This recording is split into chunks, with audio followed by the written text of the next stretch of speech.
चल 4 कटिंग द्या आम्हाला. भेटणार नाही, आधी 3 महिन्याची उधारी द्या मग देतो. ए शाण्या, दात आले की तुला? हे काय नाही रे, एखाद्या माणसाचे ग्रह फिरले ना की अशा चिंदी लोकांचं पण ऐकून घ्यायला लागतं. एकदम बरोबर बोलला तू. तुला सांगतो आपण कोण आहोत. ह्या लोकांना जेव्हा कळेल ना तेव्हा तुझा तो मामा आणि हे असले चिल्लर लोक आपली लोमतेगिरी करतील. करेक्ट आहे यार. जेव्हाचं तेव्हा बघू यार. आत्ताचा विचार करा. काय? इथे फुटपाथवर राहायची वेळ आली. बडी बडी बाते आणि भीक मागके खाते. काय हे अण्णा आले. मस्त. म्हणजे चहाची सोय झाली. आणि टॅक्सीत झोपायची पण सोय झाली. काय ना अरे काय रे भिडू लोक, अरे काय रे आज तुम्ही चौघे एकत्र, कमाल आहे यार. कमाल कसली, इथे रस्त्यावर यायची पाळी आली. काय रे काय झालं? काय नाही अण्णा, माझा घर मालक आहे ना उधळ्या, तो फक्त नावाचा उधळ्या आहे, पण जेव्हा बघावं तेव्हा पैसे पैसे पैशाच्या मागे लागलेला असतो. हे किती वेळा तुला सांगायचं, वडीलधाऱ्या माणसांबद्दल जरा आदरानं बोलावं. त्याला आदर. ते जाऊ दे, लेक्चर नको. चहा कोण कोण घेणार माझ्या बरोबर? अहो कशाला आणणार, राहू दे, नको नको. तुला नकोय ना, आम्ही घेणार आहोत, आम्हाला चालेल. ए तुम्ही घेणार असाल तर मला चालेल. हा मग फुकट मिळतो तर पी ना. ए छोट्या 5 कटिंग दे. घे रे फुकट्या. पण अण्णा मानला पाहिजे तुम्हाला, ह्या वयात पण टॅक्सी चालवता, कमाल आहे. कमाल कसली यार. मग आपला एक प्रिन्सिपल आहे, काय? स्वस्थ म्हणून बसायचं नाही, काहीतरी उद्योगधंदा करायचा. निवृत्त झाल्यावर म्हणजे रिटायर झाल्यावर घरी बसून 2 दिवसात घर खायला उठलं यार. मग ठरवलं दिवसभर काहीतरी फेऱ्याचा उद्योग करायचा. टॅक्सी घेतली. आता काय पैशापरी पैसा मिळतो आणि दिवसभर फिरायला पण मिळतं. खरं आहे तुमचं. चला जायला पाहिजे आता. छोट्या पैसे माझ्या नावावर डायरीत लिहून ठेव. हो हो हो. अच्छा तो हम चल. बाय. देव माणूस आहे यार, नाहीतर आमचा हिटलर. ए तुझ्या त्या हिटलर बापाला सोड, पुढे काय करायचं ते ठरव. बरोबर आहे. मला वाटतं पप्या तू मामाला लग्नासाठी होकार द्यावास. मामाशी नाही रे, तिच्याशी. तिच्याशी लग्न? मला आत्महत्या करायची नाही रे बाबा. हे बघ, तुला जर त्या मामाचा पुळका येत असेल ना तर तू त्या बुलडोजर बरोबर लग्न कर, आपल्याला नाही जमणार. हा अरे ऐकून तर घे माझं. लग्न करायला कोण सांगतंय? मग तू फक्त लग्नाला होकार द्यायचास. अरे पण सांगतो, हे बघ, तू मामाला जाऊन एवढं सांगायचं की मी हेमाशी लग्न करायला तयार आहे, पण मला सेटल व्हायला थोडा अवधी लागेल, तेवढा अवधी तुम्ही मला द्यावा आणि त्याच अवधीत मला तुमच्या रूम मध्ये राहण्याची परवानगी द्यावी. काय बाबा?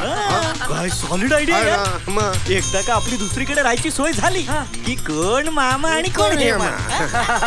अरे मी तर म्हणतो पप्या विचार कसला करतोय. अरे मला तर वाटतंय बंड्याची आयडिया परफेक्ट आहे. तुम्ही बोलताय ना, तुम्ही बोलताय ना, मग घेतली रेस. क्या बात है, ये हुई ना बात.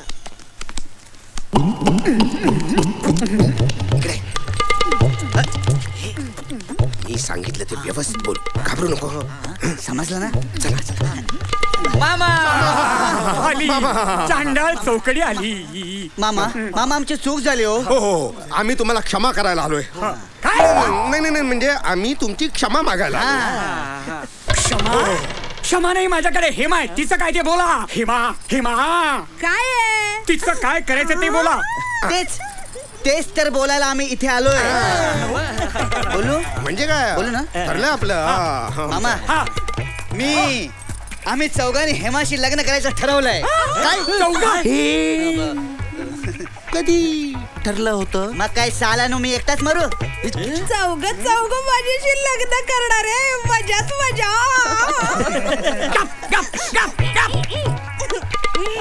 चौघ लग्न करणार? मगाशी एक जण तयार होत होता लग्नाला. काय भानगड आहे ही? अहो भानगड नाही हो मामा, जाणीव. आम्ही हेमाचं अंतर सौंदर्य पाहिलंय. अंतर? कधी? अहो अंतर म्हणजे मनातलं, आतलं. हेमा बाह्य सौंदर्यापेक्षा अंतर सौंदर्याने खूप श्रीमंत आहे. नाही नाही, म्हणून आम्ही ठरवलंय आमच्यापैकी एक जण हिच्याशी लग्न करेल. चालेल ना हेमा? चला द्या चाव्या कशाच्या? खोलीच्या. होय मामा, जोपर्यंत हे झंझट संपत नाही म्हणजे याचा निर्णय लागत नाही तोपर्यंत आम्ही सगळ्यांनी तुमच्याच खोलीत राहायचं ठरवलं. आणि भाड्याचं काय? मामा, एवढी मोठी आम्ही रिस्क घेतोय तरी तुम्ही भाड्याचं विचारता? अहो, तुमच्या डोक्यावरचं आणि जमिनीवरचं केवढं मोठं ओझं कमी करतोय याचं तुम्हाला काहीच नाही. पप्पा कोण आहे? कोण आहे? पप्पा तुम्ही अरे हो, मीच की. राहू दे ना त्यांना. राहू दे ना त्यांना. राहू दे ना त्यांना. ए, लवकर काय ते ठरवा, म्हणजे मी हिला पिवळा करायला मोकळा. थँक्यू मामा. हा मामा, आता तुम्ही फक्त तयारीला लागा. आय. लग्नाच्या तयारीला लागा. लग्नाच्या. चला. पप्पा कोण रे? आता नेसवाना शालू नवा. चांगली आहे ही चाल, पण चांगली आहे. का बस? आयला पाप्या पण शहाणा आहे, स्वतः बरोबर आपल्याला पण अडकवले. अरे बाबांनो, रस्त्यावर राहण्यापेक्षा अडकवलेलं बरं नाही का? अरे पण आम्ही का तिच्याशी लग्न करू? तू तिच्या बापाचं देणं लागतोस, आमचा काय संबंध? संबंध नाही, मग माझ्या बरोबर राहायचं नाही. हा याला सांग. हा? ए बाय बाय, असं भांड्यात बसण्यापेक्षा पुढे काय करायचं ते ठरवा जा. पुढे काय नाही, प्रत्येकाने आपापली सोय करा. चला. हे आबा. ए यार पप्प्या, तू यार आम्हाला डायरेक्ट धारेवर धरतोस. नाही नाही, हे बघा, ऐका, मला असं वाटतं ना, आपण काहीतरी थोड्या वेळासाठी, थोड्या दिवसासाठी पार्ट टाइम जॉब करावा, काहीतरी पोटापाण्याची सोय करायची. अरे त्याला आपला जेव्हा आपला बिझनेस सुरू होईल तेव्हा होईल, पण तोपर्यंत काहीतरी करायला पाहिजे. घर सोडल्यापासून पॉकेट मनी पण बंद झालाय. अरे बंड्या, हे बघ, अरे एकाच जागी 4 वेगवेगळे जॉब्स आहेत. अरे मग वाट कसली बघताय? चला कामाला लागूया, म्हणजे त्या उधळे मामाचं तोंड तरी बंद होईल. हा यार. फायदा मस्त आहे रे. करायचं? हो. चला. Yes, all the best. Mister, तुमचं नाव काय? तसं माझं खरं नाव प्रकाश आहे, पण तुम्ही मला बंड्या म्हटलं तरी चालेल. हो, मिस्टर बंड्या. ही आमच्या कंपनीची 3 दर्जेदार प्रोडक्ट्स आहेत. त्याचं काय हो, या 3 पैकी एकही प्रोडक्ट मार्केटमध्ये अजिबात चालत नाही हो. तर मला एक सांगा की तुमच्या मार्केटिंग स्किल नुसार ही प्रोडक्ट चालवायला कंपनीने काय करायला हवं? बेसिकली म्हणजे माझं एक ऐकाल, तुम्ही हे सगळं विका आणि एखादा ढाबा टाका. अय्या, अहो बिझनेस करताय तुम्ही, तुम्हाला एवढं कळत नाही? अहो साधं गणित आहे.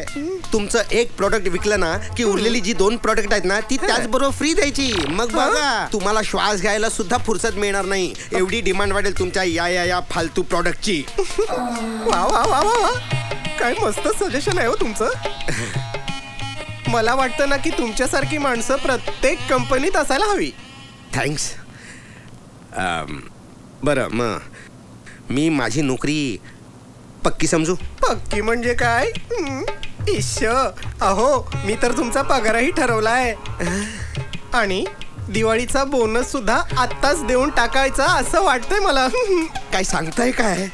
तुमच्यासारख्या बॉसची आम्हाला खरंच गरज आहे, लगेच बोनस सुद्धा. अहो म्हणजे काय, आता मला सांगा, तुमच्यासारख्या विद्वान माणसाची कदर करायला नको का? जरा उठा उठा, जरा इकडे या इकडे या. ती बघा आमची कंपनी बघा, इथला स्टाफ बघा, इथंच तुम्हाला काम करायचंय आणि हा तुमचा पगार आणि बोनस. मिळाला का बोनस आणि पगार? भुक्कड कंपनी आहे यार. असल्या कंपनीत जॉब करून आपल्याला आपलं करिअर नाही बरबाद करायचं. अरे तो बॉस तर मला दिवाळी बोनस पण देत होता, हातापाया पडत होता. आपल्याला काय, आपलं चॉईस आहे की नाही? आपण आपलं टॅलेंट असल्या लोकांसाठी बरबाद करायचं नाही. तुमचं काय झालं? अरे रेल्वे भरतीसाठी गेलो होतो, मराठी बोलल्याबरोबर ते घाबरले, पळाले ना, राज्यच कळलं नाही त्यांना, हाकलून टाकले यार मला. अरे तुला हाकलवला, मला आतमध्ये घेतला, चहा बी पाजला. अरे मी मॅनेजरच्या पोस्टला इंटरव्ह्यू दिल्या आणि सिलेक्ट केलं पिऊनच्या पोस्टला. अरे बघ ना यार, मी पण मॉल मध्ये गेलो होतो, मॉल आडला, सेल्स बॉय म्हणून. इंग्लिश येत नाही म्हणून हाकलून लावला यार. आपण MM ना, मराठी मीडियम. हे असल्या लोकांसाठी आपण आपले टॅलेंट बरबाद नाही करायचं. मला फक्त एक सांगा, काय? तुमच्या पण कमरेखाली जरा जरा दुखतं का? हो ना, मग सगळ्यांचे सेम इंटरव्ह्यू झाले. चला. हे बंड तुला कसं कळलं?